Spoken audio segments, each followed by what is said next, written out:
Halo kakak, berhubung ini adalah kisah novel jadi kemungkinan video dan narasi tidak sama, dukung like, komen dan subscribe kakak, semoga bisa terhibur, selamat mendengarkan. Xiaoyan memegangi kepalanya dengan kedua tangan, rasa sakit saat ini membuatnya tak tertahankan, dan tekanan terpendam di hatinya sepertinya akhirnya meledak. Dia adalah orang yang sangat tenang dan rasional, dan pemerintah kota secara mental cukup kuat. Jika tidak, sama sekali tidak mungkin untuk sampai ke tempatnya hari ini. Tetapi pada saat ini, dia akhirnya tidak tahan, dan ketakutan di hatinya lebih besar daripada segalanya. Justru karena dia takut pada Xiaoyan sehingga dia terus bergerak maju, tidak peduli seberapa menyakitkan dia bersedia menanggungnya, hanya berharap tidak melihat adegan yang paling dia takuti. Tetapi adegan ini masih datang, apakah dia tidak bekerja cukup keras? Atau bukankah dia sama sekali merupakan reinkarnasi dari Yang Mulia? Jika dia benar-benar reinkarnasi dari Yang Mulia, dia harus seperti Xiao Yueli, dan alam kekuatannya harus maju dengan pesat, dan tidak akan ada belenggu.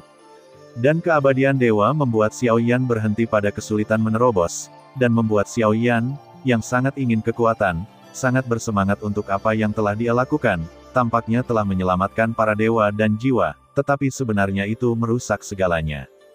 Ini adalah sebab dan akibat yang tak terhindarkan yang harus dia bayar setelah dia bergerak.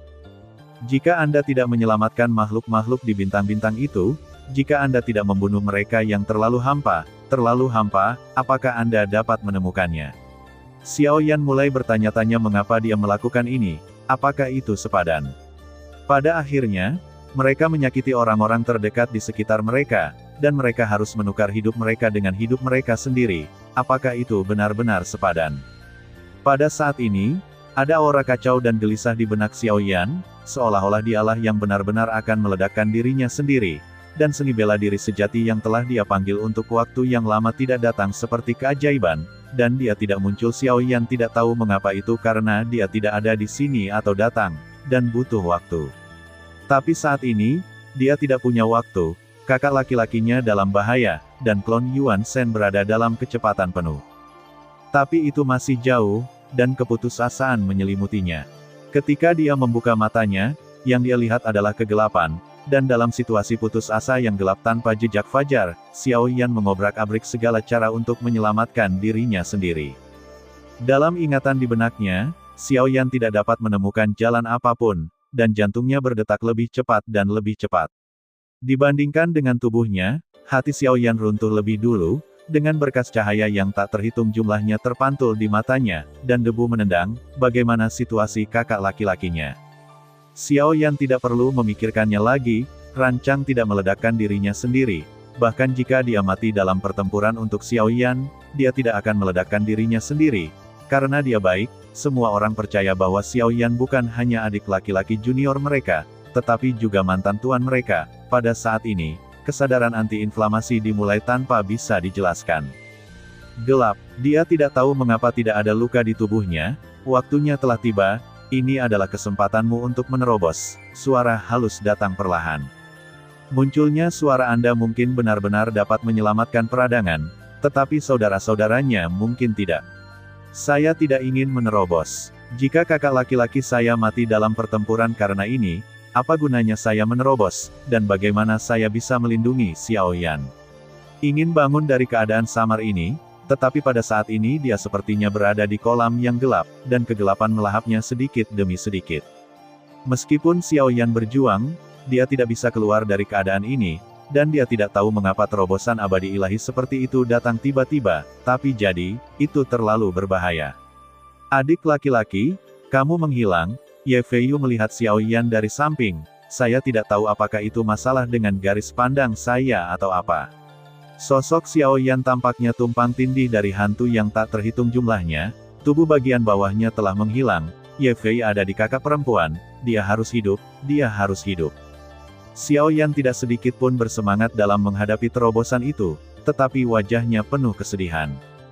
Jika dia tahu bagaimana mengganggu terobosan, Xiaoyan tidak akan ragu-ragu. Karena bahkan jika dia menerobos keabadian para dewa, apa yang akan terjadi? Saat ini, Ling Li yang kuat tidak bisa membalikkan situasi sama sekali. Apakah Anda masih memiliki kekuatan yang mulia? Izinkan saya juga mengalami Yang Mulia Xiao Yan dalam kenyataan, dan mencoba bertanya, tetapi jelas tidak mungkin untuk mendapatkan jawaban dari dosa. Jika Anda dapat memiliki kekuatan suprim untuk waktu yang singkat, Anda dapat menghapusnya dalam sekejap. Segala sesuatu di depan Anda ada dalam kata-kata. Tuhan, saya tahu, Anda meminta bantuan, Xiao Yan akan mendapat pembalasan.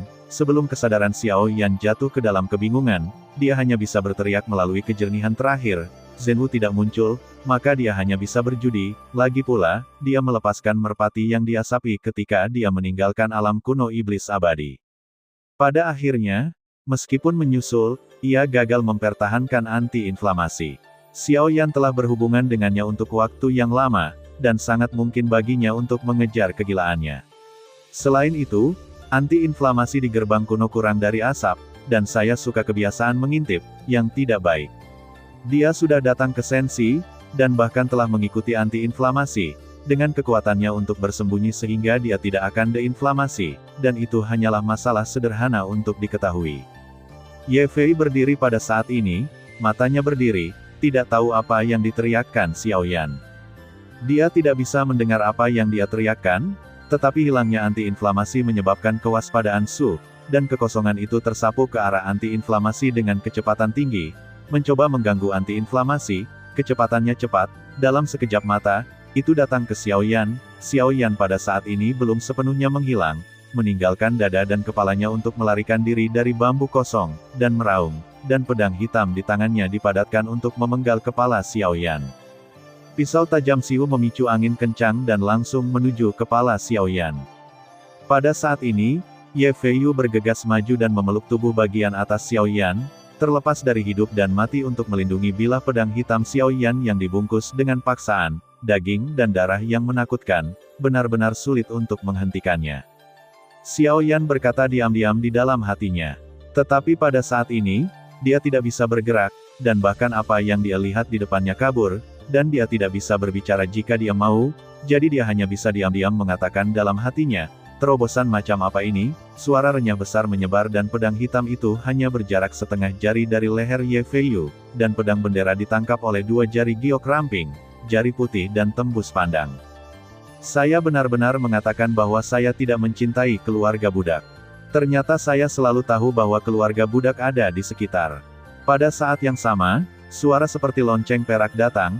Suaranya tidak kuat atau tajam, cukup lembut untuk terdengar, itu membuat orang merasa bahwa ruang yang nyaman terdistorsi, dan sosoknya secara bertahap terungkap, mengenakan rok congsam ketat dengan dasar hitam pekat, menopang wajah yang cerah, seperti angsa hitam, rambutnya dililitkan dengan jepit rambut emas, ditambah dua kaki giok berkulit putih ramping, yang bisa digambarkan penuh pesona. Ye Feiyu melihat wanita yang tiba-tiba muncul, matanya yang indah berangsur-angsur meningkat, sangat cantik. Dia tidak bisa tidak mengagumi, wanita lebih memahami wanita, dan mereka juga akan menghargai wanita cantik. Kamu menyukaiku tapi belum mencobanya, kamu juga bisa mencoba perasaan wanita dan wanita.